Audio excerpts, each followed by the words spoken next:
विदेश में आतंकवादी के कब्जे में है कि नहीं? अरे मौत तो आपकी रोज हो रही है। आप अखबार के पन्ने पलटिए तो कि किस दिन आप जिंदा हैं। आप कभी रोड एक्सीडेंट में मारे जा रहे हैं, कभी ट्रेन एक्सीडेंट में मारे जा रहे हैं, कभी बिजली के करंट से, तो कभी सांप के डसने से, तो कभी नदी में डूब जाने से, कभी तालाब में डूब जाने से आपकी मौत रोज हो रही है। लेकिन आज उस मौत को, उस डर को भुलाकर आज आपको इसी प्रबंधन के खिलाफ एक जन आक्रोश जनसभा के रूप में आयोजित किया गया है। आज 25 वर्षों का हो चुका है हमारा झारखंड राज्य। झारखंड जिसका अर्थ होता है जंगल की भूमि, एक ऐसा झारखंड राज्य जिस राज्य को बनाने में हमारे पूर्वजों ने कभी ये नहीं सोचा कि हमारे बाद हमारे परिवार का क्या होगा। हमारे आंदोलनकारियों ने, हमारे इस क्रांतिकारियों ने कभी नहीं सोचा कि हमारे जाने के बाद, हमारे चले जाने के बाद हमारे बच्चों का क्या होगा, हमारे घर के लोगों का क्या होगा। उन्होंने हंसते हुए इस राज्य को बनाने में अपने प्राणों की आहुति दे दी। आज इस राज्य को बनाने में जिस प्रकार हमने शहादत दिया है, जिस प्रकार हमारे लोगों ने अपना लहू बहाया है, यानी इस राज्य को बनाने में हमने अपना जीवन दिया है, तो इस राज्य को गढ़ने के लिए हमने अपना जमीन दिया है, हमने जीवन दिया, हमने जान दिया, तब जाके झारखंड राज्य बना। लेकिन हमने जब जमीन दिया तब झारखंड गढ़ा गया है, तब झारखंड आगे बढ़ा है। आज झारखंड की पहचान होती है उद्योग के लिए, आज झारखंड की पहचान होती है कल कारखानों के लिए, आज झारखंड जाना जाता है कोयला के खदानों के लिए, आज झारखंड जाना जाता है इन तमाम कल कारखानों के लिए। लेकिन बदले में उन कल कारखानों को स्थापित करने के लिए, उन कोयला के खदानों को संचालित करने के लिए, चाहे एशिया का सबसे बड़ा बारूद कारखाना आईएल गोमिया हो, या एशिया में चर्चित बोकारो का बीएसएल प्लांट हो, या सिदरी का एफसीआई हाल हो, या फिर चंद्रपुरा का सीटीपीएस हो, या बेरमो का बीटीपीएस या डीवीसी हो, या केनू घाट का टीटीपीएस हो, या विशुनगढ़ का डीवीसी हो। आज इस राज्य को गढ़ने के लिए, इस राज्य को उन्नति करने के लिए, इस राज्य को आगे बढ़ने के लिए हमारे इस राज्य के लोगों ने अपनी मां समान जमीन को देने का काम किया है। उस जमीन को देने का काम किया है जिस जमीन पर हमारे पूर्वज खेती करते थे, जिस जमीन पर हरी हरी फसलें लहलहाती थी। लेकिन आज 25 अलग झारखंड के 25 साल बाद और भारत की आजादी के 75 सालों से ज्यादा, भारत के लोकतंत्र के 75 साल के बाद आज झारखंड का जनमानस ये सवाल कर रहा है। आज झारखंड का बच्चा बच्चा, झारखंड का बूढ़ा, झारखंड की महिलाएं ये पूछ रही है कि हमने आपको जमीन दिया, बदले में आपने हमें क्या दिया, इसका हिसाब किताब किया जाए। हमने आपको जमीन दिया, ये जो चिमनी आप देख रहे हैं, जो चिमनी धुआं फेंक रही है, ये जो चिमनी रात को लाल लाल दिखती है, ये हमारी जमीनों पे खड़ी है। लेकिन आज इस चिमनी में जो रोजगार मिला है, इस चिमनी के आने से जो नौकरी मिला है, उसमें झारखंड के लोग कहाँ हैं? आज ये हर एक झारखंडी का सवाल है। सवाल है या नहीं है? आज ये हर एक झारखंडी का सवाल है। आज झारखंड के हर एक नौजवान को, आज झारखंड के हर एक व्यक्ति को अपने अंदर ये चेतना जगानी होगी कि आखिर हमने ये राज किसके लिए लिया है। एक नारा गूंजता था कि कैसे लिया झारखंड, लोग कहते थे लड़के लिया झारखंड, लेकिन आज ये नारा गूंज रहा है कि हमने किनके लिए झारखंड लिया, हमने क्यों ये झारखंड लिया। आज आप जान रहे हैं कि हमारी जमीनों पर अनगिनत फैक्ट्रियां हैं, आज हमारी जमीनों पर अनगिनत कोयले के खदान हैं, आज हमारी जमीनों पर टीवीसी की परियोजना है। लेकिन जब नौकरी की बात आती है, उसमें झारखंड के लोग कहाँ हैं और कितने हैं, ये सवाल आज 25 साल के बाद किया जा रहा है। और आज इस सवाल का उत्तर आपको ढूंढना होगा। याद रखिएगा झारखंड के नौजवानों, यदि आज आप अपने हक की लड़ाई को बुलंद नहीं करते हैं, यदि अपनी आवाज को बुलंद नहीं करते हैं तो हमें तो ऐसे भी इस दुनिया से जाना है, या तो भूख से मरिए, या तो दुख से मरिए, या सत्ता की चाबुक से मरिए, लेकिन मौत आने से पहले मैं आपसे कहना चाहूंगा कि हमें लड़ना चाहिए। मौत एक दिन सबको आएगी, यहाँ जीने के लिए कोई नहीं आया है, लेकिन मैं आपसे कहना चाहूंगा कि हमें एक बार लड़ना चाहिए। मौत तो हमारी रोज होती है, कभी रोड एक्सीडेंट में, कभी अभी तो सांप के काटने से प्रत्येक दिन 1-2 लोगों की मौत की सूचना मिल जाती है। मौत तो हमारी रोज होती है, कभी रोड एक्सीडेंट में, कभी दामोदर नदी में डूब जाने से, कभी बिजली के करंट को छू जाने से, कभी सांप के दंश से, तो कभी विदेशों में, कभी परदेशों में। मौत तो हमारी रोज होती है, इसलिए मैं आपसे आग्रह करूंगा, अब डरने की जरूरत नहीं है। आपको इन कानूनों से, इन डीवीसी प्रबंधन के गुंडों से डरने की जरूरत नहीं है। मौत आपकी हमारी रोज हो रही है, आज हमें इनसे आंख से आंख मिलाकर सामना करने की जरूरत है, यह हिम्मत आपको करनी होगी। आज 5 प्रवासी मजदूर आप जान रहे हैं, आपको याद है ना, आज झारखंड के 5 प्रवासी मजदूर विदेश में आतंकवादी के कब्जे में है कि नहीं? अरे मौत तो आपकी रोज हो रही है। आप अखबार के पन्ने पलटिए तो कि किस दिन आप जिंदा हैं। आप कभी रोड एक्सीडेंट में मारे जा रहे हैं, कभी ट्रेन एक्सीडेंट में मारे जा रहे हैं, कभी बिजली के करंट से, तो कभी सांप के डसने से, तो कभी नदी में डूब जाने से, कभी तालाब में डूब जाने से आपकी मौत रोज हो रही है। लेकिन आज उस मौत को, उस डर को भुलाकर आज आपको अपनी आने वाली पीढ़ी के हक अधिकार के लिए लड़ने की आवश्यकता है। आज 5 प्रवासी मजदूर जो विदेश में क्यों गए थे? काम करने गए थे, काम करने गए थे ना, विदेश गए थे, काम करने गए थे, और क्या हुआ वहां? उनके साथ क्या हुआ?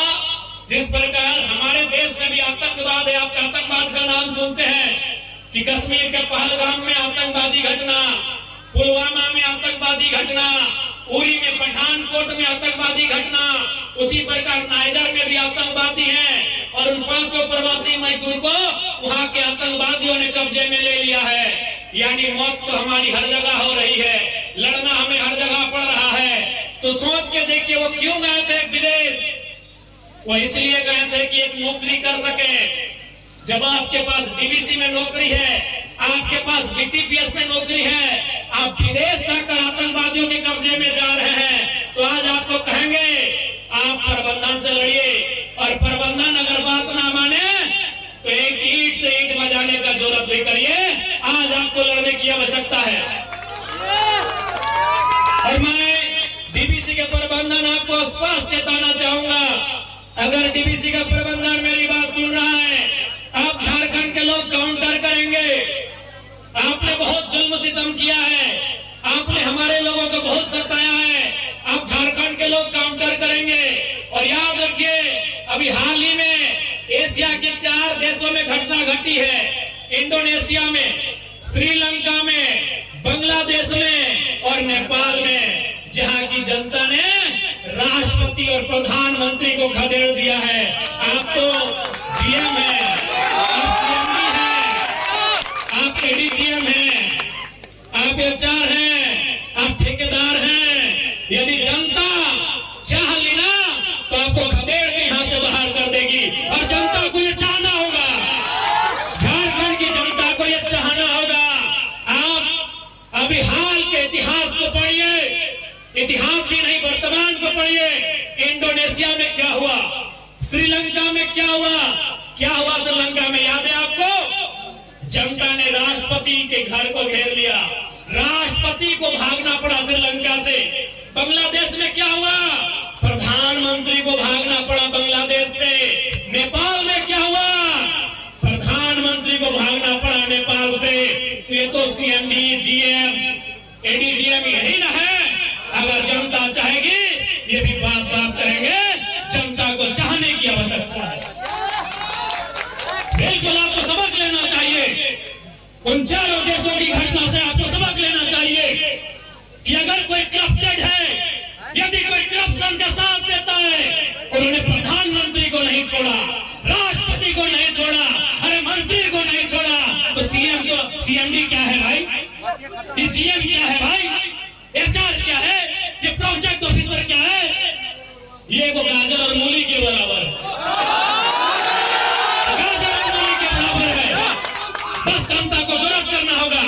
अरे किस चीज का डर है, किस चीज का डर है कि आपको जेल में भर दिया जाएगा? अरे नाइजर में आतंकवादियों के कब्जे में जो लोग हैं, उनसे अच्छा झारखंड का जेल है या नहीं है? क्या डर है?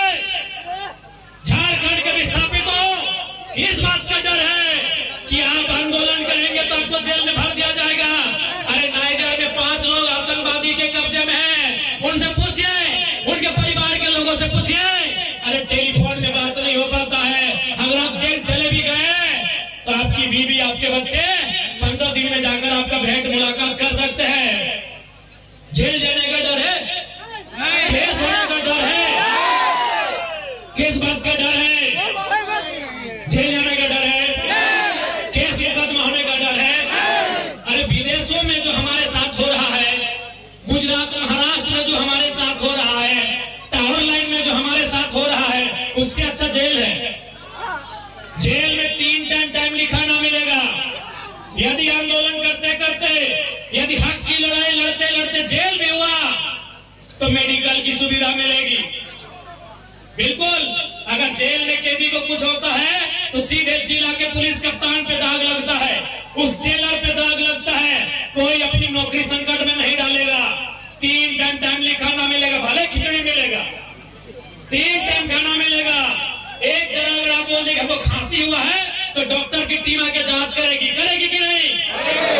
तो नाइजर में जो भाई लोग हैं, उनके परिवार से जाके पूछिए, टेलीफोन में भी बात नहीं होता। उससे अच्छा है झारखंड में लड़िए, आंदोलन करिए, चक्का जाम करिए, और जरूरत पड़े तो वही गांधी का लाठी लेकर 2-4 पदाधिकारियों कपार में दे मारिए।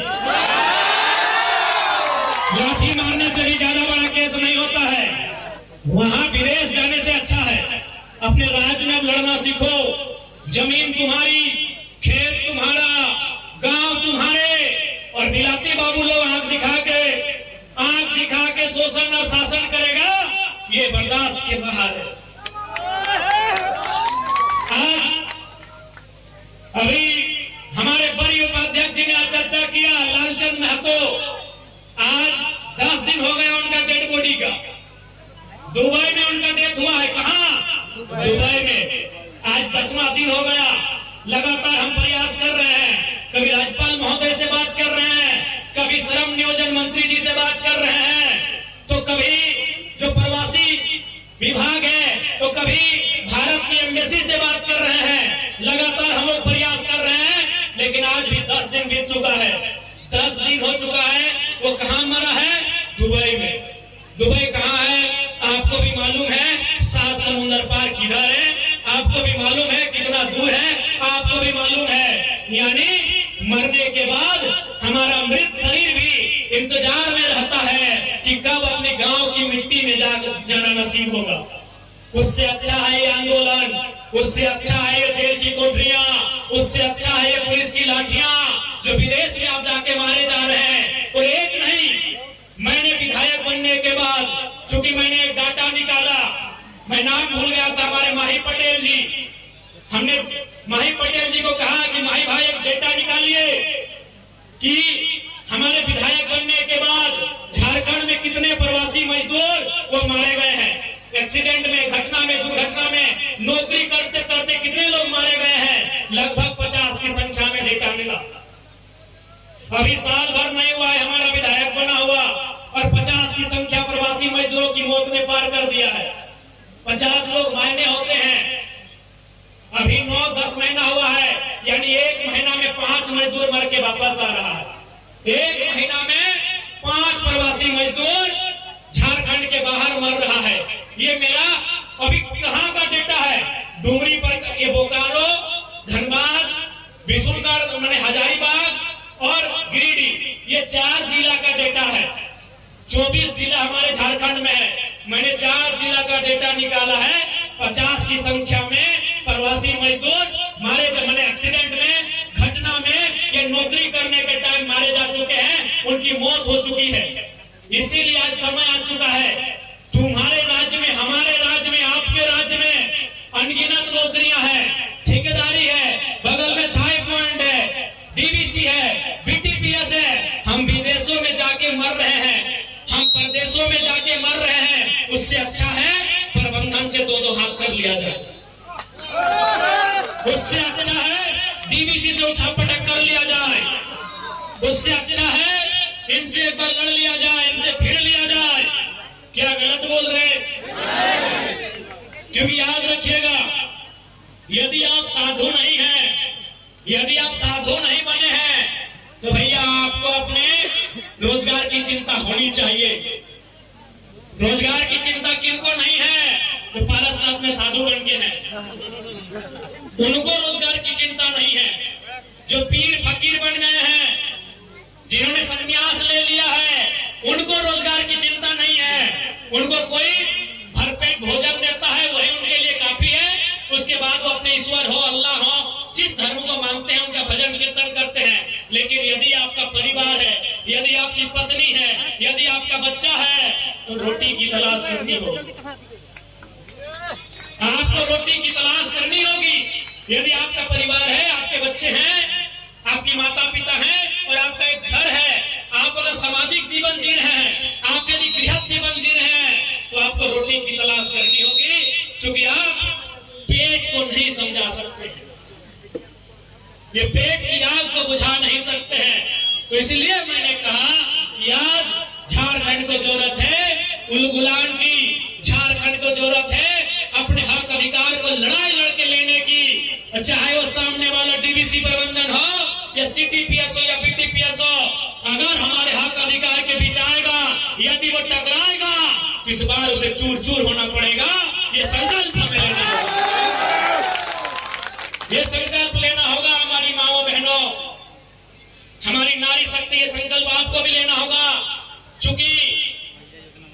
चूंकि आप भी जानते हैं, जब इन जमीनों पर, ये जो जमीन आप देख रहे हैं, जो शायद गोविंदपुर के गांव का है, जब वो जमीन था, वहां धान की फसल उगाई जाती थी, वहां साग सब्जी उगाए जाते थे, वहां खेती किया जाता था।